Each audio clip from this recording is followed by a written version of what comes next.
ایک ہیولا سا میں نے دیکھا تھا، نرم گرم دھوپ کے بعد ایک سایہ سا میں نے دیکھا تھا۔ خاموش فضا کے سناٹوں میں کوئی آواز سننے میں آئی تھی۔ اس آواز کی سمت میں ایک سریلا نغمہ دیکھا تھا۔ میرے ویران دل میں دھڑکن مدھم ہوئی تھی۔ اسے سامنے پا کر میں نے دل کا دھڑکنا دیکھا تھا۔ کبھی کبھی خیالوں سے پرے وہ ساز بن کر بجتا ہے۔ اسے سننے کی چاہ میں نے اپنا دیوانہ پن دیکھا تھا۔ وہ سامنے ہے تو ساکن ہوں میں، اسے سامنے پا کر خانم میں نے بھی جینا دیکھا تھا۔ ہاں، میں نے بھی جینا دیکھا تھا۔ اسٹیسی کو بتائے بغیر وہ سب سے ماسٹریک آئی تھی۔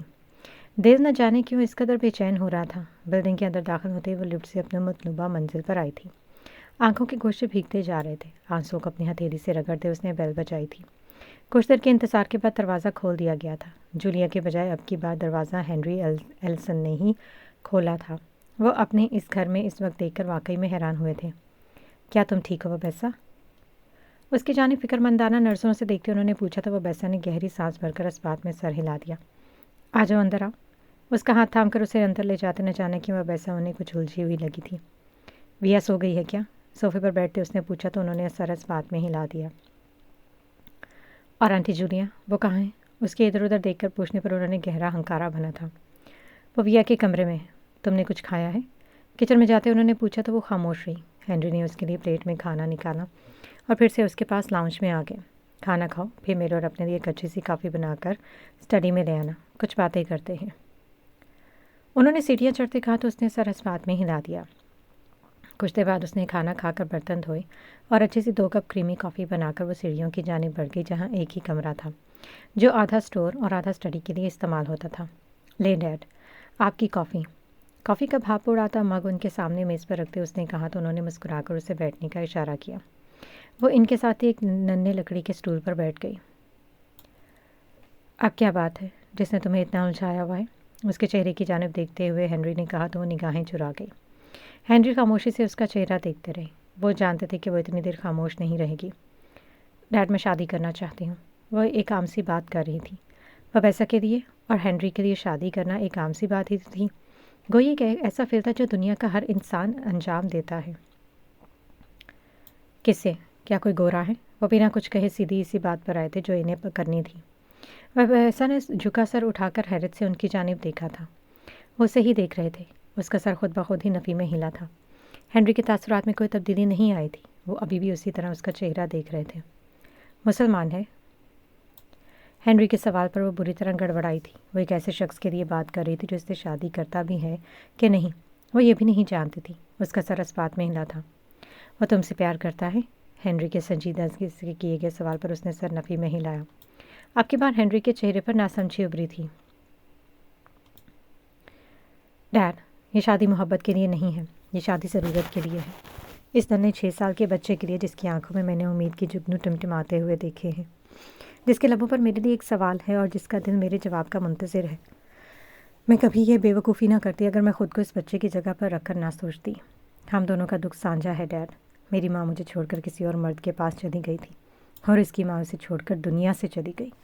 میں نے آپ کو بتایا نہیں، لیکن مام میرے پاس آئی تھیں۔ ہنری کو لگا انہوں نے سننے میں غلطی کی ہے، مگر سامنے بیٹھی ہوئی ان کی بیٹی کے آنسو اس بات کے گواہ تھے کہ اس کے لبوں سے نکلا ہوا ایک ایک لفظ بالکل سچا ہے۔ وہ تمہارے پاس کیا کرنے آئی تھی؟ جہاں تک میں اسے جانتا اسے تمہاری محبت نے تو مجبور نہیں کیا ہوگا۔ ان کے لہجے میں خود بخود ہی طنز امڑ آیا تھا۔ وبیسا کے چہرے پر ایک شکستہ مسکراہٹ ابھری تھی۔ سچ کہا آپ نے، وہ میرے لیے نہیں آئی تھی، وہ میرے گھر میں مفت کی پناہ کے لیے آئی تھیں۔ شفاف زمین کو گھورتے ہوئے اس نے کہا تو انہوں نے اپنی کرسی اس کے نزدیک کی۔ میں ہمیشہ چاہتا تھا میری بیٹی ایک مسلمان سے شادی کرے وبیسا۔ اگر تمہیں اس سے شادی کرنے کے لیے مسلمان بھی ہونا پڑتا ہے تو تم ہو جاؤ۔ تم مجھے یعنی کہ اپنے باپ کو ہمیشہ اپنے ساتھ پاؤ گی۔ یہ سوال تمہارے ذہن میں ضرور ہوگا کہ میں ایسا کیوں چاہتا ہوں، لیکن اس کا جواب میں تمہیں وقت آنے پر دوں گا۔ زندگی میں بہت سارے سوال ادھورے رہ جاتے ہیں کیونکہ ہر جواب کے منظر عام پر آنے کے لیے ایک وقت ہوتا ہے۔ جاؤ، سو جاؤ، صبح جولیا سے مل لینا۔ اس کے ماتھے پر پیار کرتے جیسے انہوں نے اس کا دل کا منو بوجھ ہلکا کیا تھا۔ دل میں جیسے سکون سا بھر گیا تھا۔ وہ دیکھتی دیکھتی نظروں سے اوجھل ہو گئی۔ انس حیرت سے اس کی پشت دیکھتا رہ گیا۔ کیا ہوا؟ حبرو نے اس کے شانے پر ہاتھ رکھا تو اس کی جانب متوجہ ہوا۔ وہ ڈیڈ، وبیسا آنٹی آئی تھی، یہاں سے بھاگتے ہوئے گئی ہیں۔ اسے دروازے کی جانب اشارہ کرتے کہا تو حبرو نے ناسمجھی سے اس کی جانب دیکھا۔ کون وبیسا؟ اس کے چہرے پر ناسمجھی واضح تھی۔ انس نے اسے گھور کر دیکھا۔ ڈیڈ، وہی جو اس دن اسکول میں ملی تھی، جن کو میں نے اپنی موم بنانا ہے۔ انس نے اس کی ہکل پر ماتم کرتے ہوئے کہا تو حبرو گہری سانس بھر کر رہ گیا۔ ایچ، میں تجھے اپنی باس سے ملواتا ہوں، فاتح نے اس کے نزدیک آ کر کہا تو حبرو نے اس کی جانب دیکھا۔ اوئے، تیری باس لڑکی تھی اور تو ہمیں آج بتا رہے؟ حبرو نے کہا تو دوسری جانب سے اوزان بھی آ گیا۔ دونوں نے مل کر فاتح کو گھیر لیا تھا۔ کیا ہو گیا یار؟ لڑکی باس ہی آئی ہے، کوئی بیوی بنا کر میں گھر میں نہیں لے آیا، فاتح نے جھنجھلا کر کہا۔ تو اوزان اور حبرو مسکرا دیے۔ بیٹا، تو نے یہی سوچا ہوگا اسے دیکھ کر کہ چل فاتح، شکار پھنس جائے تو بیوی بنا کر ہی دم لوں گا، حبرو نے کہا تو اوزان نے جاندار کہکہا لگایا، جبکہ فاتح بس حیرت سے دونوں کی شکلیں دیکھ رہا تھا۔ چھوڑو، آؤ ملواتا ہوں، اس کے ڈیڈ کی تصویریں بھی ڈسپلے ہو رہی ہیں۔ فاتح کے کہنے پر وہ دونوں اس کے پیچھے پیچھے بخاری سیکشن میں داخل ہوئے تھے، جہاں موجود رنگا رنگ تصویریں مصور کے اعلیٰ شوق کا اشتہار تھیں۔ حبرو نے ستائش سے اس مصور کے کام کو دیکھا تھا۔ تصویر دیکھتے دیکھتے اس کی نگاہیں ساکت ہوئی تھی۔ سامنے کھڑا شخص حبرو کا چہرہ ایک لمحے میں سفید کر گیا تھا۔ اس کی آنکھوں کی پتلیوں نے حرکت کرنا بند کی تھی، پورے وجود پر خوف کی لہر محض ایک لمحے کے لیے ابھری تھی۔ اس کے بعد اشتعال اور غصہ غالب آیا تھا۔ اسے اپنی مٹھیاں غصے سے بھینچی اور انس کا ہاتھ تھام کر تیزی سے باہر آ گیا۔ اوزان کے نمبر پر وہ ایک ٹیکسٹ چھوڑ چکا تھا۔ اس کے اندر باہر دھند پڑ رہی تھی۔ ماضی کے مناظر کسی فلم کی طرح آنکھوں کے پردوں پر رقصہ ہو رہے تھے۔ اتنے سالوں بعد حبرو کو لگا تھا جیسے اس کی سانسیں کوئی دھیرے دھیرے بند کر رہا ہو۔ اسے گاڑی چلانا مشکل ہو رہا تھا۔ انس حیرت سے باپ کی حالت دیکھ رہا تھا، جو انتہائی تیز گاڑی چلا رہا تھا۔ ڈیڈ، آہستہ چلائیں، چالان ہو جائے گا۔ انس نے اس کا بازو زور سے ہلایا تو اس نے خود کو سنبھال کر گاڑی کی رفتار آہستہ کر دی، مگر دل بے حد بوجھل ہو رہا تھا۔ آج اسے پھر سے تنہائی کی ضرورت تھی۔ لاہور میں اوائل دسمبر کے دن شروع ہو چکے تھے۔ فضا میں دھند بڑھتی جا رہی تھی۔ شام کے سائے گہرے ہوتے ہی جیسے ہر کوئی اپنے اپنے بستروں میں دبک کر بیٹھ جاتا۔ وہ کچن میں کھڑی کافی کے 2 مگ بنا رہی تھی۔ گڑیا 1 سال کی ہو چکی تھی۔ کافی بنانے کے بعد وہ لاؤنج میں آ کر بیٹھ گئی۔ 2 مگ بنائے تھے، مگر حیرت انگیز طور پر اس کے ساتھ کافی پینے والا کوئی نہیں تھا۔ اس نے فون کر کے حسن کو کہا بھی تھا کہ جلدی آ جائے، مگر حسن ابھی تک واپس نہیں آیا تھا۔ کافی بھی اسی آس پر بنا لی کہ کیا پتہ وہ راستے میں ہو اور پہنچنے والا ہو۔ اتنی ٹھنڈ میں اسے کافی کی ضرورت پڑے گی۔ ابھی وہ مگ میز پر رکھ کر بیٹھی ہی تھی، دروازے کی گھنٹی بجی۔ شائنہ نے گڑیا کو کھلونا دے کر صوفے پر بٹھا اور خود کھلے ہوئے بال جوڑے میں لپیٹ کر دروازے کی جانب بڑھا۔ دروازہ کھولتے ہی سامنے حسن کو پایا۔ آج بہت دیر کر دی آپ نے، اس کے ہاتھ سے سیاہ بریف کیس لیتے اس نے کہا تو حسن مسکرا دیا۔ بس کسی دوست کی طرف جانا تھا، بلکہ میں ساتھ ہی لایا۔ آئے نا سیال صاحب۔ حسن دروازے سے پیچھے ہوا تو ایک درمیانی عمر کا آدمی دروازے میں نمودار ہوا۔ شفاف رنگت پر تیکھے نقوش، بڑی ہوئی شیو، منہ میں دبا ہوا پائپ۔ شائنہ کو وہ شخص پہلی نظر میں عجیب ہی لگا تھا۔ السلام علیکم۔ مقابل نے بڑے احترام سے شائنہ کو سلام کیا۔ شائنہ نے ایک اچٹتی نظر اس کے سراپے پر ڈالی تھی۔ وعلیکم السلام، یہ کہہ کر وہ فوراً سے پیشتر اندر آئی تھی۔ گڑیا کو گود میں اٹھا کر وہ کمرے میں لے گئی اور دروازہ بند کر دیا۔ حسن کو اس کی اس حرکت پر شدید سبکی کا احساس ہوا۔ لگتا ہے حسن، تمہاری بیگم کو میرا یہاں آنا کچھ خاص پسند نہیں آیا، سیال صاحب نے پائپ میں سے دھواں چھوڑتے کہا تو حسن شرمندگی سے نگاہیں جھکا گیا۔ ایسی بات نہیں ہے سر، بس وہ جلدی لوگوں سے گھلتی ملتی نہیں ہے۔ حسن نے اس کا دفاع کیا تھا، شاید وہ اس سے زیادہ خود کا دفاع کر رہا تھا۔ سیال کے لبوں کی تراش میں ایک پرکشش مسکراہٹ ابھری تھی۔ تو اس کو تمیز سکھاؤ کہ لوگوں سے کیسے گھلتے ملتے ہیں۔ تمہاری بیوی تمہارے لیے ایک سونے کی چڑیا ثابت ہوگی حسن، اس کو مٹھی میں قید کر کے رکھو۔ سیال نے آرام دہ انداز میں صوفے پر بیٹھتے کہا تو حسن نے ناسمجھی سے اس کی جانب دیکھا۔ سمجھ جاؤ گے، وقت وقت کی بات ہوتی ہے۔ سیال کے لہجے کی ذو معنیت حسن کو بہت کچھ باور کروا گئی۔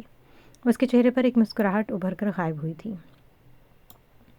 وہ انس کو سلا کر خود ٹیرس پر نکل آیا۔ اسے نہیں معلوم کہ اس کی کتنی تصاویر بکی ہوں گی۔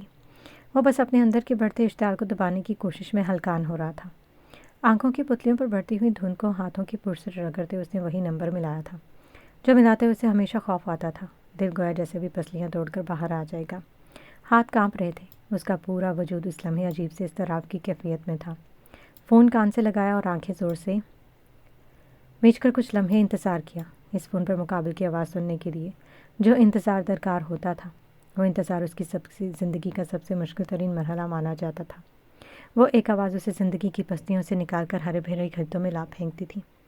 ہلو، آواز ابری تو ابرو نے اپنے دل کی ڈوبتی ہوئی دھڑکن کو سنبھال کر گہری سانس بھری۔ کیسے ہیں آپ؟ لہجہ لڑکھڑا رہا تھا۔ اس کے سوال پر دوسری جانب خاموشی چھائی ہوئی تھی۔ کیا آپ ٹھیک نہیں ہیں؟ وہ یکمشت پریشان ہوا تھا۔ تم ٹھیک نہیں ہو۔ تمہارے لہجے میں برسوں کی تھکاوٹ ہے۔ تمہارے چہرے کا خوف تمہیں کمزور کر رہا ہے۔ تمہارے دل کا وہم تمہیں تمہارے مقصد سے ہٹا دے گا۔ آواز میں کرخت پن تھا۔ ابرو کو لگا جیسے اس کا برسوں پرانا بھولا ہوا مقصد یاد دلایا گیا ہو۔ میں اپنا مقصد نہیں بھولا ہوں۔ یہ مقصد تو میرے اندر دہتی ہوئی آگ کی طرح بھڑکتا ہے۔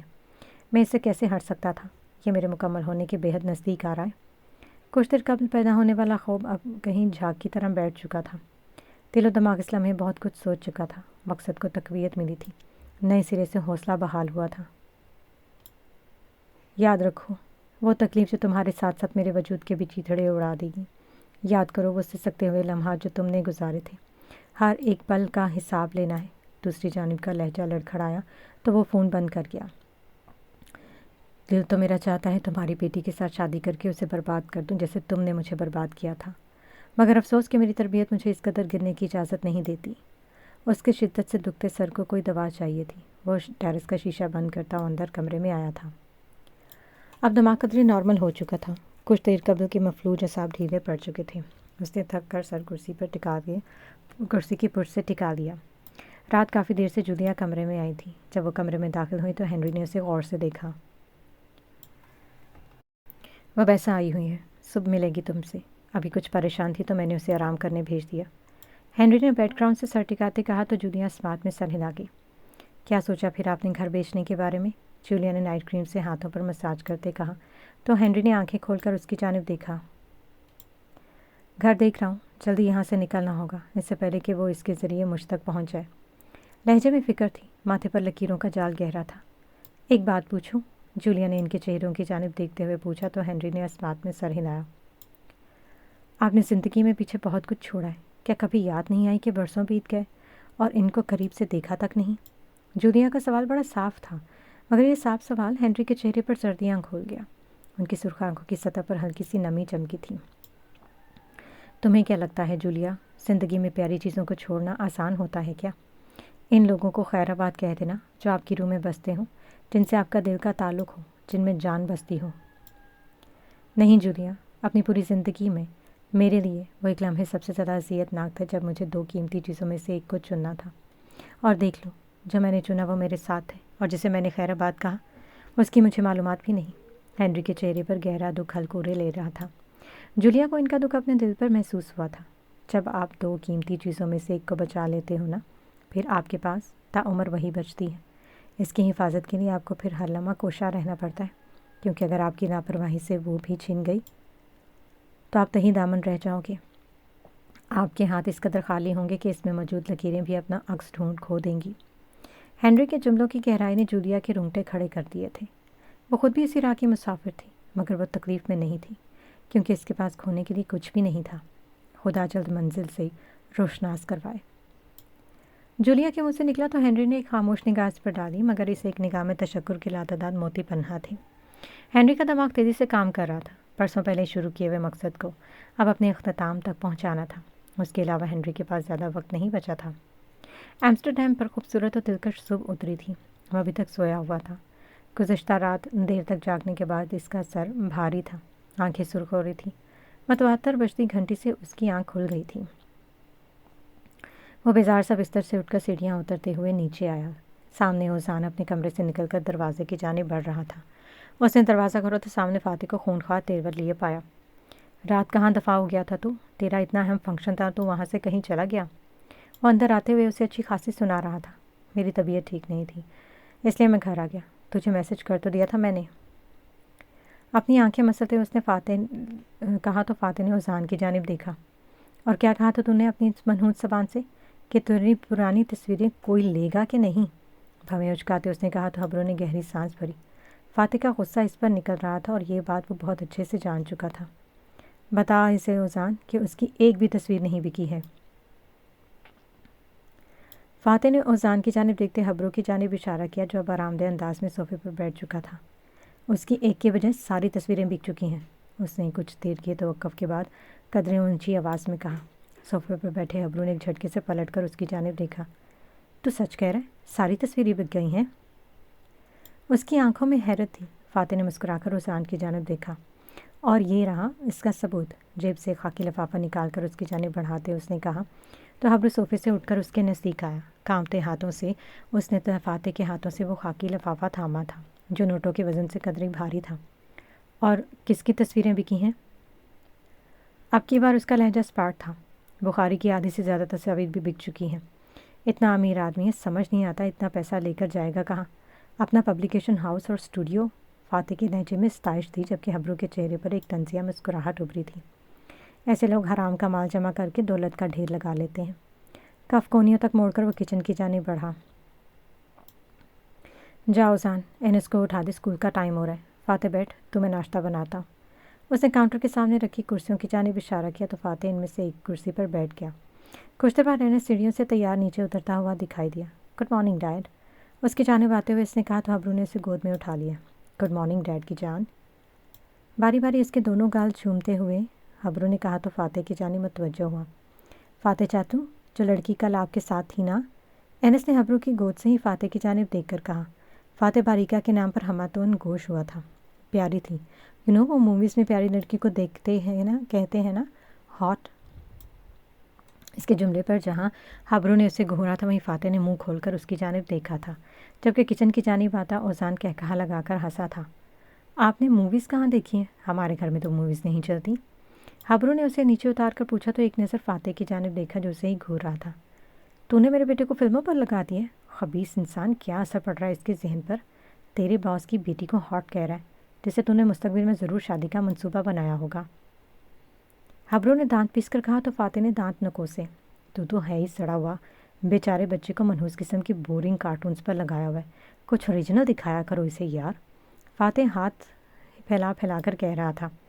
ہاں، ہارڈ فلموں جیسا ہی دکھایا کرو، اوزان نے ہنستے کہا تو فاتح کا منہ بن گیا۔ حبرو تب ناشتہ لگا چکا تھا۔ اوزان، ناشتہ کر کے انس کو اسکول چھوڑ دے پلیز، مجھے اسٹوڈیو جانا، ایک ضروری کام ہے۔ اپنی کافی سے گھونٹ بھرتے اس نے کہا تو اوزان نے سر ہلا دیا۔ کیا خیال ہے یارو، لڑکی کو پرپوزل مارنا دوں؟ فاتح نے دونوں کی جانب دیکھتے کہا تو حبرو نے نگاہیں چرا لی۔ وہ نہیں چاہتا تھا اس لمحے ان آنکھوں میں ابھرنے والے سخت تاثرات فاتح اسد کو دکھائی دے جائے، کیونکہ حبرو احمد اس بات کا اقرار کرتا تھا کہ فاتح اسد اس کی آنکھیں پڑھنے کا ہنر رکھتا ہے۔ ان آنکھوں میں کب مسرت ابھرتی ہے اور کب دکھ، فاتح بنا کہنے ہی بتا سکتا تھا۔ اور اوزان سے باتیں کر رہا تھا جبکہ حبرو مسلسل اس کے چہرے کی جانب دیکھ رہا تھا۔ میں اپنی غرض میں اپنے دوست کی خوشی نہیں چھین سکتا۔ میرا ظرف مجھے اس بات کی اجازت نہیں دیتا۔ میری وجہ سے میں فاتح کی خوشیوں کو قربان نہیں ہونے دوں گا۔ اگر اسے باریکا بخاری پسند ہے تو اس کی شادی اسی سے ہوگی، چاہے مجھے اپنے دل پر اس کے لیے بھاری سل ہی کیوں نہ رکھنی پڑے۔ کافی کا مگ لبوں سے لگاتے اس نے سوچا تھا۔ اذیت کا ایک گہرا جھونکا اس کے پورے وجود میں سرایت کیا تھا۔ کوئی سورج جاگے دھرتی پر، کچھ ایسا ہو یہ رات ڈھلے، کوئی ہاتھ میں تھامے ہاتھ میرا، کوئی لے کر مجھ کو ساتھ چلے، کوئی بیٹھے میرے پہلو میں، کوئی ہاتھ پر اپنا ہاتھ دھرے، اور پونچھ کر آنسو آنکھوں سے وہ دھیرے سے یہ بات کہے، یوں تنہا سفر اب کٹتا نہیں، چلو ہم بھی تیرے ساتھ چلیں۔